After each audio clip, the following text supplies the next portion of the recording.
rin o nagbitiw na po ang head coach ng basketball team ng Alaska Aces na si Tim Cone. Ayon kay Cone, gusto niyang pagtuunan ng pansin ang ibang bagay at mas i-challenge daw ang kanyang sarili. Marami nagpahayag ng reaksyon sa pagbibitiw ni Cone na isa sa mga pinakamatagal na coach sa Philippine Basketball Association o PBA. Sa 2 dekadang pamumuno ni Cone, 13 beses naging kampyon ang Alaska Aces. Ang assistant niyang si Joel Banal ang papalit sa kanyang pwesto.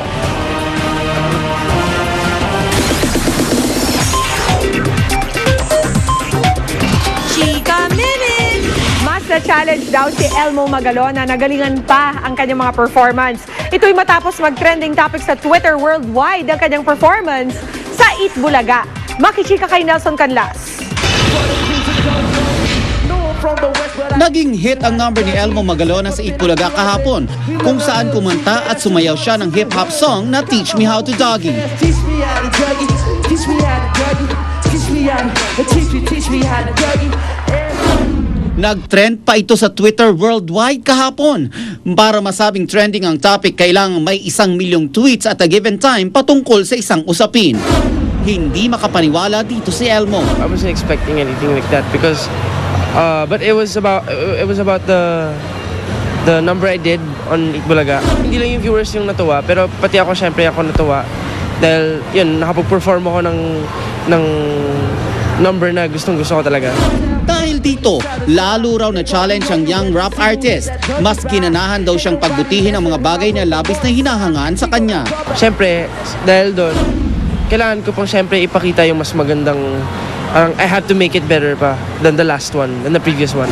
Maging ang kanyang mga kapatid hindi makapaniwala sa pagsikat ni Elmo. Ang simpleng kapatid na nakakasama nila sa bahay, superstar daw paglabas sa kanilang tahanan. Pero ang maganda raw nito, down to earth at hindi naaapektuhan sa kanyang kasikatan si Elmo. Kapag lumalabas kami and minsan, there was this one time talaga na na-mob talaga siya.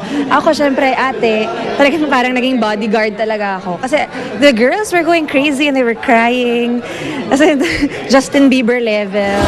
Hindi lang sa pagkanta ang talentong hinahangaan kay Elmo ngayon. Matapos ang hit teen flick na Twin Academy Class of 2012, abangan daw ang susunod na pasabog ni Elmo sa big screen. Nelson Canlas, updated sa Showbiz Happenings.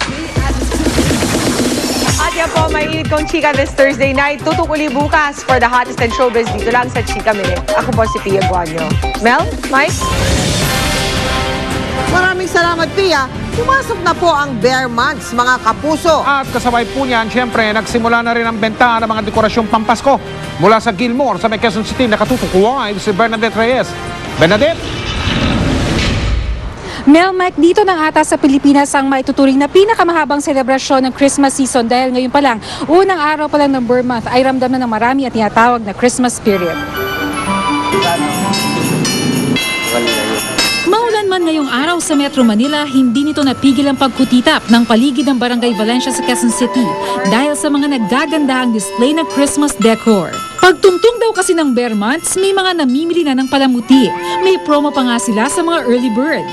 Pag maaga silang bumili, 50% ang discount nila. Halimbawa, yung 3,000 magiging 1,500 na lang. Kailan po yung nagmamahal? Mga bandang November, December. Ang giant parol na ito, 7,000 pesos.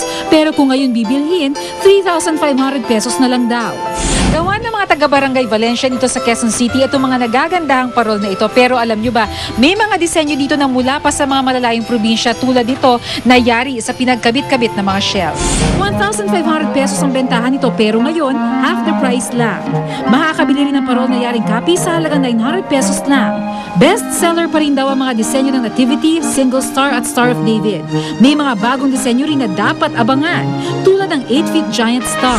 Sa mga tube lights, meron kami lalabas na para mga fireworks from sa lupa. Tapos umaakit yung ilaw, tapos parang bigla siyang sasabog. Kahit sa mga palengke, ramdam na ang simoy ng Pasko. Sa tindahan ito sa Mega Q-Mart, isa-isa nang dinidisplay ang mga panindang Christmas decor. September na, burn na po kasi ngayon eh. malapit na po yung Christmas. May bumili na nga po sa amin ng Christmas lights. At dahil karaniwan ng tumataas ang petty crimes kapag pumasok ang bare months, sinimula na kanina ng DILG at PNP ang 17th National Crime Prevention Week. Ang tema, Pinoy Ako, Crime Prevention Mission ko, Knockout Crime. Para raw bigyang halaga ang pakikiisa ng mga pamilya at komunidad sa peace and order. Namigay pa sila ng pito o whistles para sa mas aktibong pakikiisa sa crime prevention.